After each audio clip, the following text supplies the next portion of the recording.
Monisha. I am only pleased and honored that you have invited me to speak about this because Kia is a very special person. You are an even more special person because of the fight you've taken upon yourself to be able to make people aware, to generate that kind of conversation. Kudos to you for that. I have been having this conversation very strongly since the pandemic, and I was really hoping that the picture will change largely, because pandemic was one such strike that I think that the nature decided to throw upon us, which will show us that we are the inferior species, and there is nature and there is the universe around us that is much, much, much abler and stronger. And we as a species have to learn to accept the realities of life, which is life, its struggles, and death as a whole. So when the pandemic came about, I think all of us went through in the first wave, everybody went through a very melodramatic phase of their lives, emotionally, mentally, physically, questioning everything that we've been doing all this while, questioning everything that we've been seeing around us all this while. And somewhere, I think we did take a break away from the conditioning that we grew up with. We were willing to question and we started questioning. When it starts from there, you start finding your answers. And when you start finding your answers, you also see the change that everyone goes through. And so the conditioning that we're talking about is something that can be shifted and can be put aside if this to and fro of questioning happens. We be allowed to be the curious beings that we've always been, which has been the basis of evolution, so to speak. Every discovery, every invention, every exploration, everything that we see today, the so-called capitalism, industrialization that we're going after, everything is because somebody dared to question and move forward. What happens when you question is also you question cruelty, you question kindness also, and you question unkindness also. Through all of this, I think we learn to value the mortality of everything around us. It starts with families, units, family units, and then of course society, community, the education system, everywhere. You should have that open conversation to be allowed to question, and then you will find the answers, and in that you will be able to even find so much value for each other. I have always been the one who questions or who is always curious to know why we do this. So Annie, tell me one thing, post-pandemic, vis-a-vis pre-pandemic, do you find a difference? You are in the people space. You talk to people literally every single day of your life. Have you seen that change yourself in terms of how people used to come out and talk about issues earlier to how they're coming and talking about it today? Do you feel that they are more sensitized? Yes, there has been more sensitivity towards what the issues are, or in general how we function. People are looking into the health a lot more than they used to before. They have realized the importance of finding time for themselves, finding time for the little things that we usually otherwise avoid, because we are all in that rat race that we are meant to be, but we can always choose or opt out of it, and we still aren't. Pandemic did kind of push us to think, and maybe a lot of them I know who've also moved out of urban areas to more rural or the countryside to be able to set things up of their own and to stay away from the humdrum, but to a place which will allow them to think freely and openly and do something that is original and do something that is sustainable. There's a hybrid model that everybody likes to follow. Many of them still do follow, while still others have not, because again, there is this one half set of the people in the higher echelons of any system who worry that a hybrid system or a system where you're allowing them to, sort of bloom on their own may kind of deviate or distract them from what their larger goal is, which is the organization or corporation's larger goal is, and which is why many of them are back to offices. But again, hybrid system is sort of maintained, which is a good reprieve, because we need it. Yes, there has been a small percentage of awareness, sensitivity, maybe just about to that extent, the extent of your own self being more aware of what you need. I think it begins there. And so the dialogue has maybe somewhere begun. I'm using my platform, which I always have been, even pre-pandemic, to keep these conversations on about what is it that's happening around us and how it affects us. So we need to open ourselves up to so many things around us, whether it is sustainability, climate change. In spite of having gone through such an amazing whirlwind, right, which stopped the entire world, and not just in, not in our country, but across the world, and it affected everybody equally, we still managed to, get back to the rat race, right? And the rat race, I don't know what's at the finishing line, if you ask me, because I was a part of that, whether there's a pot of gold or there is this amazing utopian sort of, part of life, because we seem to be chasing that. We all talk about how disgusting life is today. There is traffic and there is this and there is that, and time is less and health is running out. But somewhere we are all running towards the finishing line, assuming that there are pots and pots of gold waiting for each of us, that somewhere we don't, I think, thank what we have.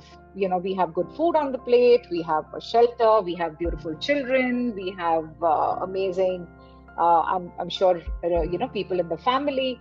And somewhere every single day we are setting those milestones and running after them. Yes, we all need money for survival, Annie. There's no contention. But, when somebody lands up in a place like mine, everything just, becomes not just a big question mark, but it becomes unfathomable, because you can't, get your sense wrapped around how to work a way out. And that is when you stop the wheel entirely, which is what I had to do. I stopped the wheel and I said, what matters to me is being alive, to breathe. Okay, to have my child just breathe. It's as simple as that, right? Just get my child to breathe normally, and that becomes the most important thing. I look into the question, how many of us are really worried about the air that we breathe? I keep having this conversation on my show, and which is where climate change comes into the picture. Just today I was reading about a Harvard professor who studies about climate change and sustainability, and he says migration, because of climate change and because of various other socio-political scenarios that we see happening in the world, whether it's the war and civil wars that are happening, or whether it is the Turkey-Syria earthquake that happened, which displaced so many people. Climate change is already happening. We're not supposed to do what we're doing, but that's happening at the speed that is much faster than the climate change, which means climate change is going to now speed up even more. Absolutely. All the summits in the world that have been planned every year, at least 2 or 3 summits that happen in different countries and different regions meet. They discuss climate goals, green goals, initiatives, but how much are they able to even apply? That's also because of the pressure of economy. There's the pressure of labor, there's the pressure of lack of population, lack of skilled population, aging population. I mean, there are tons of other issues. So it comes from the fact that we somewhere believe that we are a much superior species than anything else around us, which is not entirely true.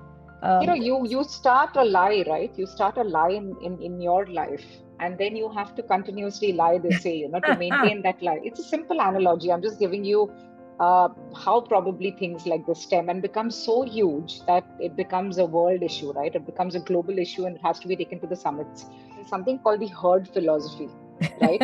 So you see 10 people run in a direction, okay, and you don't know why they are running in that direction, but you will still run in that direction, and you will not walk with that one person who's walking the other direction. A human being innately feels that wherever there are more people, it's a safe place.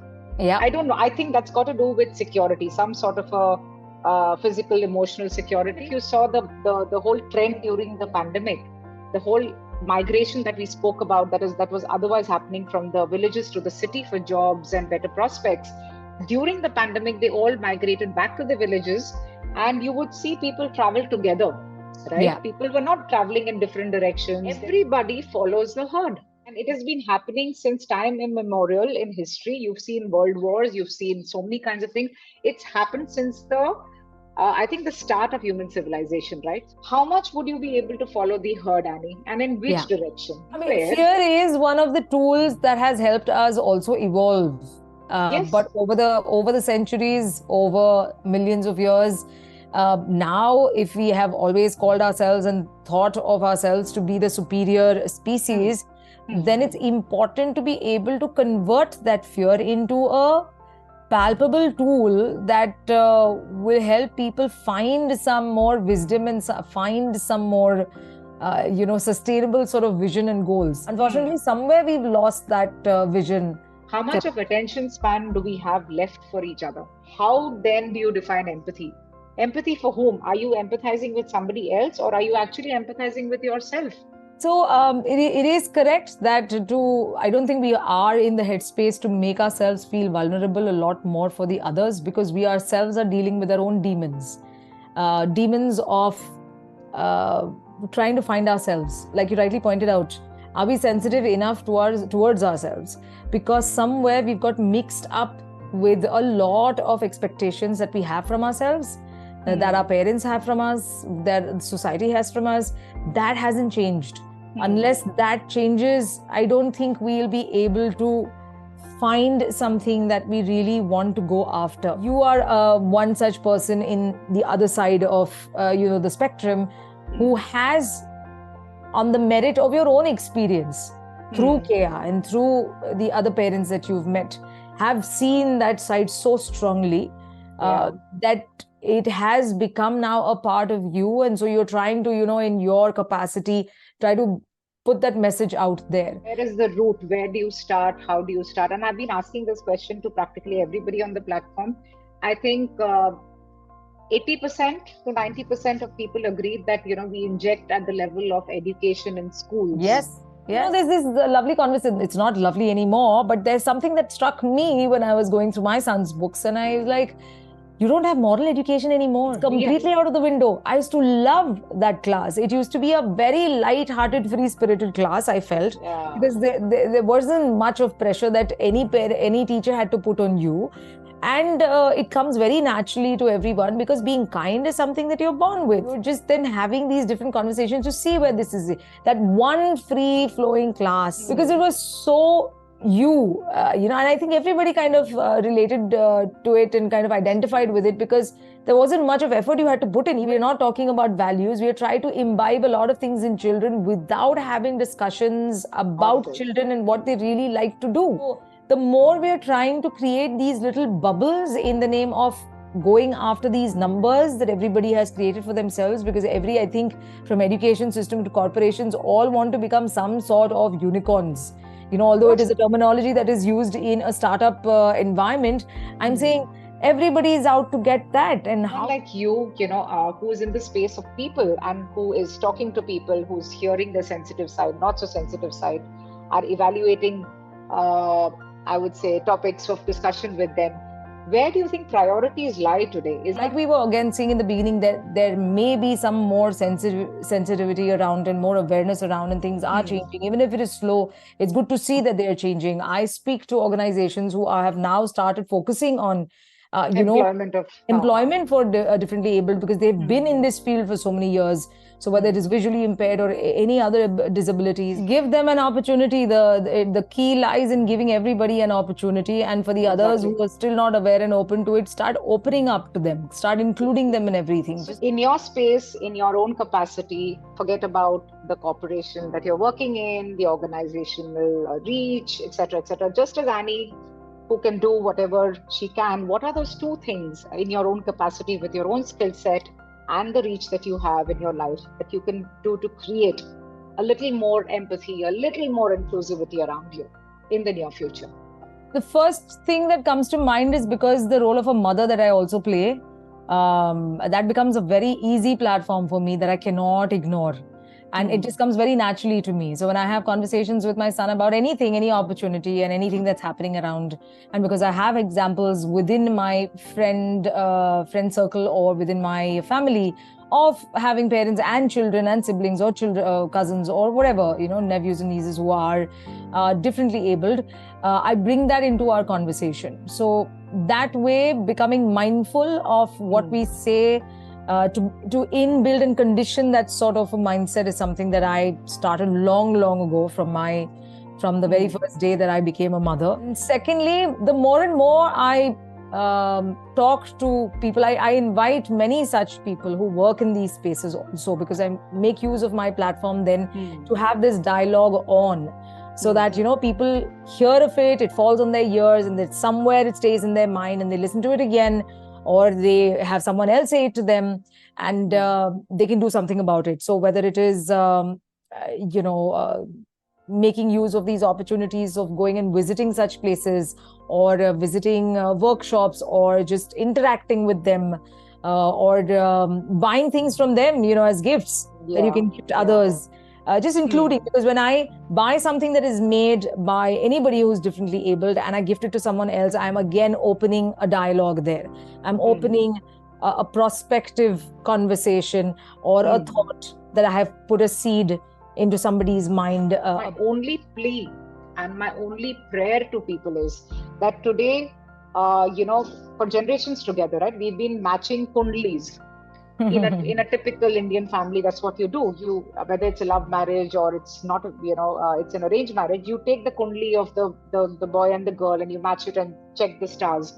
All I would tell people is do that, but alongside do a genetic testing and check if your partner is a carrier. There are various rare diseases. Please pick up the including thalassemia. There are many. Everything. I think these are important. I think every couple who's getting married, who wants to even raise a family, right, do it at the family planning level. So there's no harm in it. At least something is wrong, it can be prevented. And then accordingly plan your conception. There are so many options of conception of a child nowadays, right? You can go for surrogacy, you can do a million other things, but do not bring a child into the world or even conceive a child, with difficulty that a child not only has to face medically, but also otherwise, from the social fabric point of view. Because living with conditions like this, and especially the debilitating ones, right, the ones that progress over a period of time, it challenges your sanity, right? Families break, you get ostracized, you get abandoned by your loved ones, and it's just more than the medical treatment of the disease. And it can affect not just the poor, it can happen to people like us who are very well on this side of the fence, we are from middle class backgrounds. So the diseases do not choose, right? They do not say, okay, do you have enough food in your stomach? It is a genetic disease. It's got nothing to do with your economic background. Hope that whoever is listening to it, however the video goes forward, people benefit from it. Thank you so much for coming forward and always being this darling that you are. You have a goal, a much bigger goal. You're very articulate in putting that out there to people for them to understand in simple terms, and you've been doing it brilliantly for so many years now, along with your journey that you've been tasked with looking after Kea, nurturing her, a wonderful child. And there's so much that I learned from you, and I'm sure through these conversations people will continue to have this dialogue, and then we can successfully change many more people and get them onto this side, the more sane side.